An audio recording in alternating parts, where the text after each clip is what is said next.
Mesdames et messieurs, bonjour! Сегодня я приглашаю вас на новую прогулку по Парижу. Сначала я хочу поблагодарить всех моих подписчиков. Последнее видео набрало достаточно много просмотров. И удивительно, что география просмотра весьма широка. Видео посмотрели зрители из 42 стран. Спасибо вам за ваши лайки и за ваши комментарии. Сегодня я иду в один из пассажей в 10-м округе. Мне нужно купить кое-что из индийских приправ. Несколько лет тому назад я была в Индии, в штате Керала. Там я была 3 раза, на самом деле, на Аюрведе. И вот сейчас иногда я покупаю в индийских магазинах кое-какие продукты индийские, либо специи, либо аюрведические продукты. Как известно, Париж поделен на 20 округов, по-французски arrondissement. Я начну свою прогулку с 3-го округа Парижа, и дальше я перейду в 10-й округ. Именно там находится пассаж Броди, где очень много индийских магазинов и ресторанов. –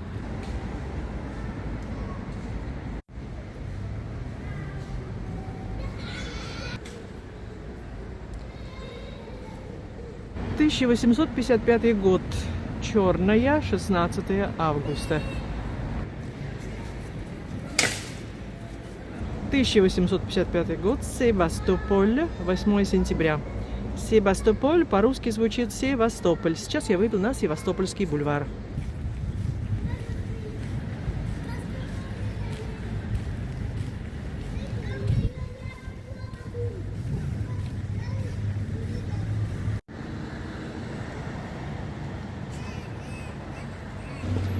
Вот это и есть Севастопольский бульвар, но я только пересеку Севастопольский бульвар, и далее мне надо выйти на большие бульвары к Триумфальной арке Сен-Дени.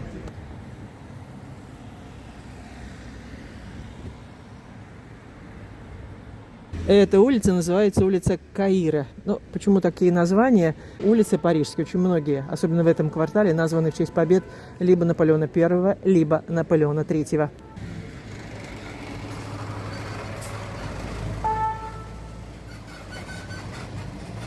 Улица Сен-Дени довольно известная, потому что именно по этой улице проходил траурный кортеж.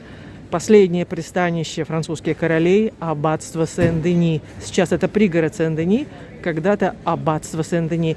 А это триумфальная арка Сен-Дени, которая была построена по приказу короля Людовика XIV. Это и есть большие бульвары. Но я хочу пройти по пассажу Каира. На правом берегу сохранилось немало пассажей.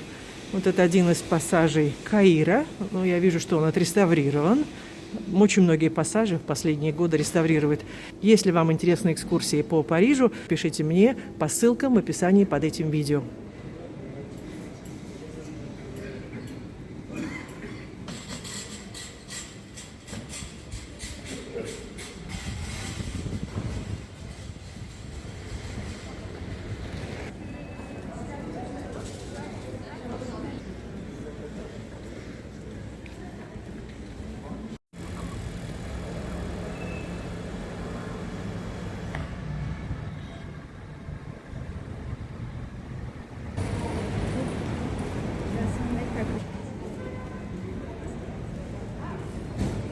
Эта улица уже называется Rue du Faubourg Saint-Denis, улица предместья Сен-Дени.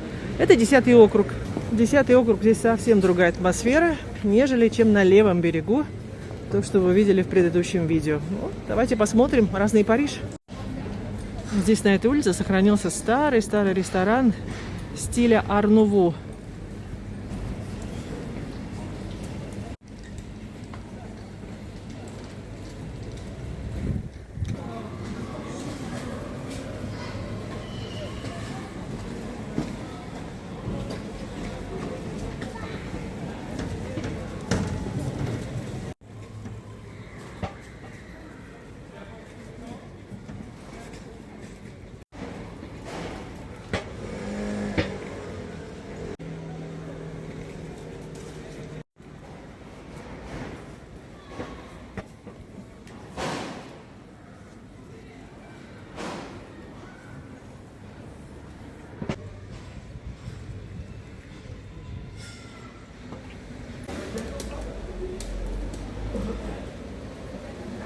Вот это и есть пассаж Броди.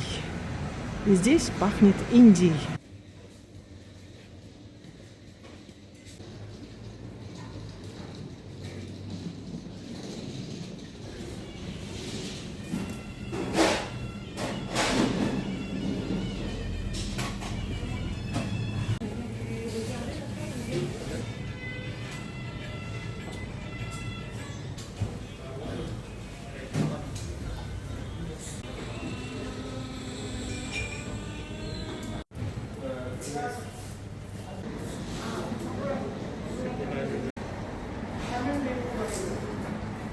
Если вы любите индийскую и пакистанскую кухню, вот вы можете прийти в этот пассаж Броди и здесь пообедать. Здесь очень много этих ресторанов, и они недорогие, кстати.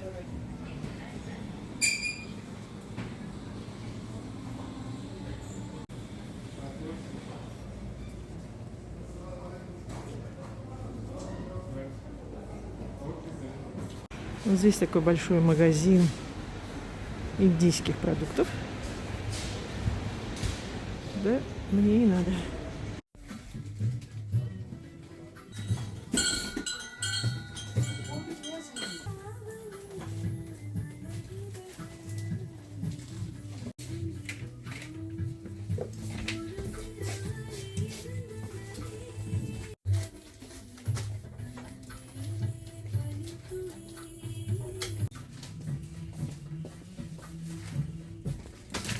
И разнообразные приправы. Огромный выбор приправ.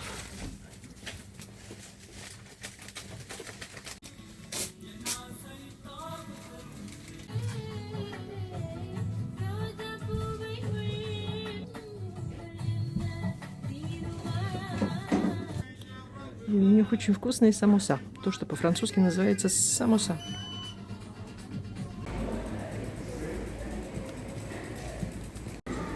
А вот и дождь. Давно не было.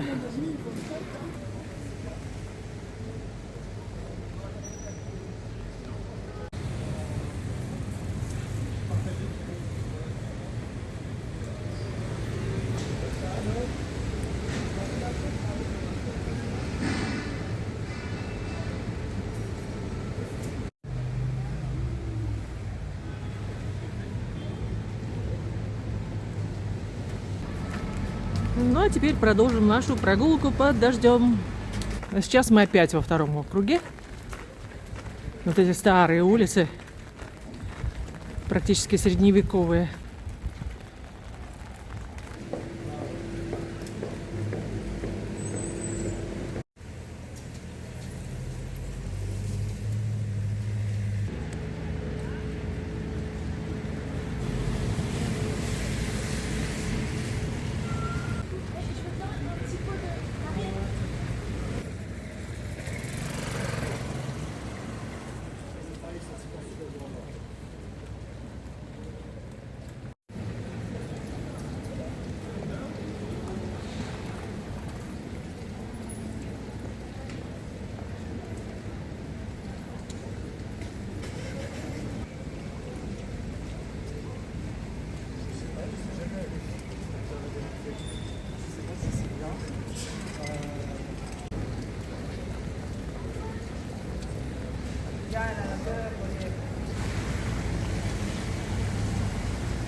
Улица Монторгей – одна из самых атмосферных пешеходных улиц в центре города.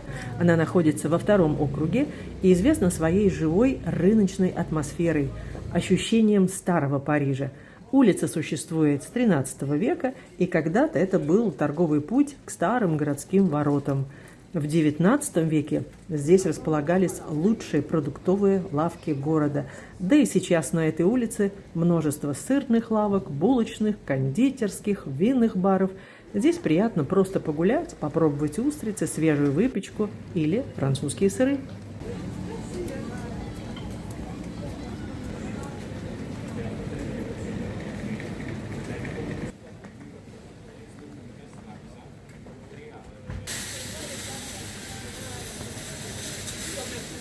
Вот этот ресторан называется Au Rocher de Cancale. У Канкале у меня есть видео. Город находится в Британии, так что Канкале его устрицы. Смотрите по ссылке.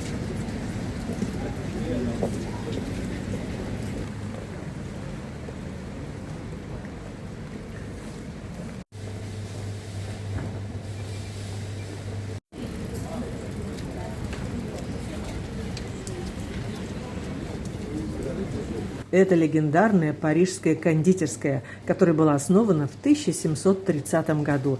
Она считается старейшей действующей кондитерской Парижа и одной из старейших во Франции. Кондитерскую открыл Николя Сторер, придворный кондитер польского короля Станислава Лещинского. Когда дочь Станислава, Мария Лещинская, вышла замуж за короля Франции Людовика XV, Сторер сопровождал ее во Францию.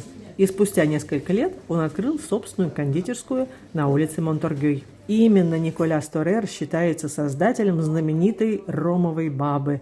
По легенде, Станислав Лещинский находил традиционные кексы слишком сухими. Однажды их пропитали сладким вином, позже ромом. Так появился десерт, который со временем получил название «баба о ром», то есть ромовая баба.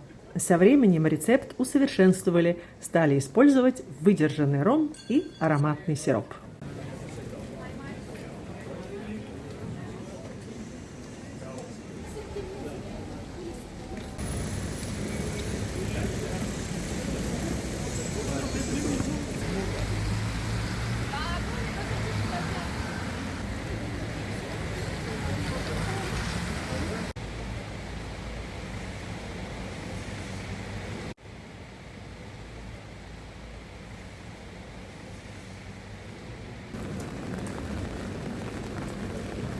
Как хорошо, что в Париже сохранились пассажи старинные, в которых можно укрыться от дождя.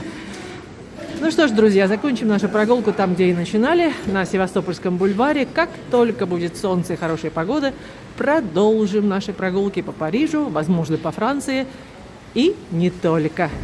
Спасибо, что были со мной, и до новых встреч на канале «О Франции не только». Пока!